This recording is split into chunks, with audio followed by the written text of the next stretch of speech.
구독, 좋아요. 우리 배웠어. 아, 이거 구독, 좋아요. 구독, 좋아요. 네.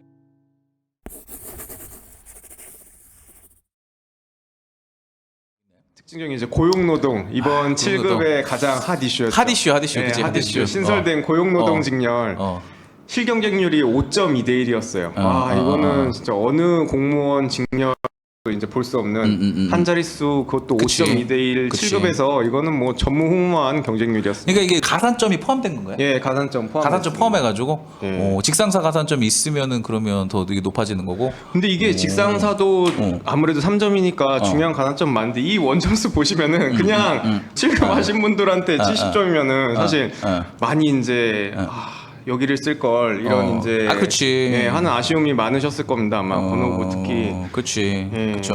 그럼 이거를 이제 예. 어떻게 봐야 될까요? 이게 지금 한 70이 조금 안 되는 건데 그러면 지금 이게 평균으로 해도 지금 10점이나 차이가 나는 거 엄청난 그렇죠, 그렇죠, 다른 그렇죠, 그렇죠. 다른 10점이 직렬과 많이 엄청난 차이가 차이가 나죠. 나는 건데 예. 이게 올해만 좀 이게 처음이다 보니까 올해만 조금 이렇게 된 건지 맞습니다. 그럴 수도 아니면 이게 있어요. 좀 추세적으로 앞으로도 계속 이렇게 점수가 낮을 것인지 경쟁률이 낮았던 이유가 뭔지요. 일단 새로 신설직렬은 생겼기 때문에 그래요. 항상 이게 컷이 낮아요. 그래서 신설직렬은 아무래도 사람들이 원서 접수할 때 좀 꺼리기도 하고 기존에 있던 직렬들 이제 고수들은 거기에 많이 응시를 하다 보니까 많이. 근데 저는 이제 그런 생각을 해요. 이제 사실 이제 고용노동 직렬이 물론 이제 신설됐다라는 영향이 제일 클 거예요. 예. 이제 그래서 이제 지원을 많이 했다는 것도 큰데 고용노동 직렬에 경제학이 있거든. 맞아요. 그러니까 이제 이왕이면은 경제학을 했다고 하면 그 일반 행정을 쓰겠지. 그쵸. 그렇지 않겠어요? 예, 그러다 보니까 그 이 뭐 경제학을 하면서 뭐 이제 노동법 새로 추가하는 게 사실은 부담이었을 부담이 거예요. 되죠. 그러니까 예. 일반 행정을 계속 하다가 예. 그래서 아무래도 이제 고용노동 직렬에서 경제학 때문에 그 좀 낮은 게 아닌가 이런 생각이 들어요. 근데 그 일부 사람들은 이제 그런 얘기를 좀 수험생들은 그런 얘기를 하더라고.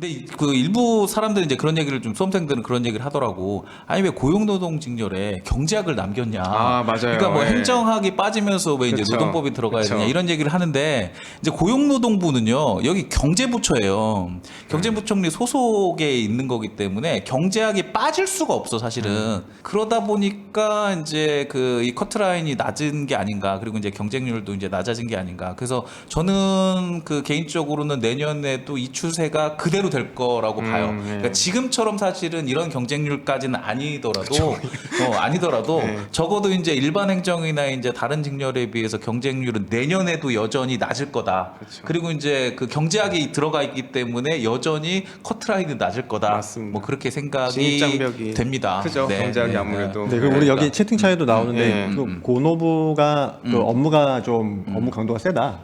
그래서 좀 기피한다. 뭐 이런 이야기도 있던데 그건 어떤가요?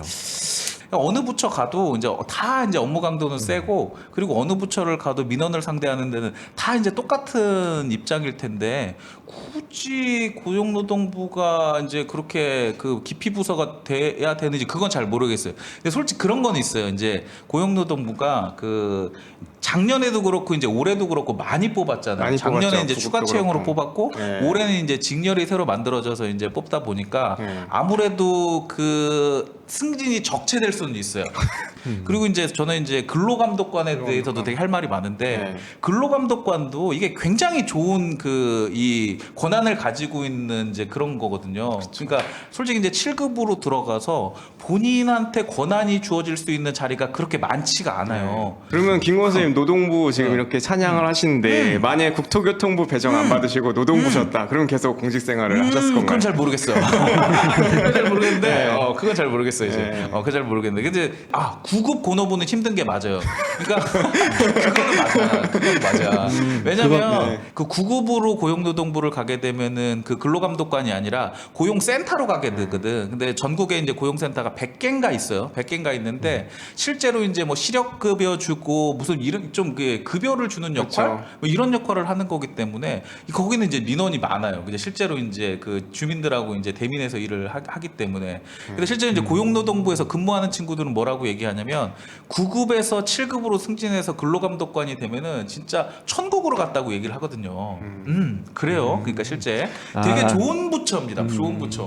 그러니까 고노부가 좀 이렇게 업무 강도가 세다거나 일이 힘들다고 하는 이야기는 그러니까 어떻게 보면 9급 기준에서 나온 이야기라고 볼 수 있겠네요. 그러면. 그럴 수 있어요. 그러니까 대민 업무를 이제 아무래도 이제 많이 하다 보니까 실제로 중앙부처 중에서 대민 업무 많이 하는 그런 부처가 별로 없거든요. 그리고 3월에 실제로 고용노동부 현직 분께서 전화 연결하셔서 이제 많이 이제 좋은 말씀 해주셨어요. 그거 방송도 참고해 주시면 좋을 것 같습니다. 야, 고용노동부 장관님 나한테 뭐 상 줘야 되는 거 아니야? 상 줘야 되는 거 아니야?